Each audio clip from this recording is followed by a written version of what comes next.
ماذا أفعل إذا دخلت المسجد عند الأذان أو قبيل الأذان؟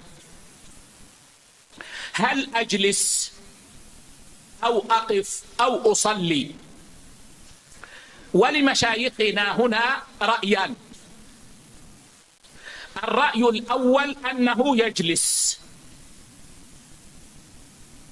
ليردد مع المؤذن ثم يقوم ويصلي، وهذا رأي شيخنا الشيخ بن باز رحمه الله، وأحسب أن الشيخ صالح الفوزان حفظه الله يوافق الشيخ على ذلك، لأنه لما سئل عن هذا قال: دخلت مرة المسجد قبيل الأذان فأحس بي الشيخ بن باز رحمه الله، كان جالسا قبله، قال: فجذب رجلي لأجلس.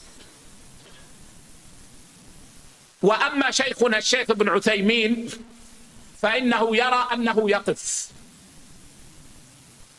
إذا دخل قبيل الأذان أو عند الأذان، يقف. سمعت هذا من الشيخ مرارا ورأيته يفعله، وهذا الذي أراه والله أعلم، أنه إذا دخل المسجد عند الأذان أو قبيل الأذان لا يدخل في الصلاة حتى يستطيع أن يردد مع المؤذن، ولا يجلس، وإنما يقف والأمر يسير والحمد لله، ويردد مع المؤذن ثم يصلي ثم يجلس. نعم.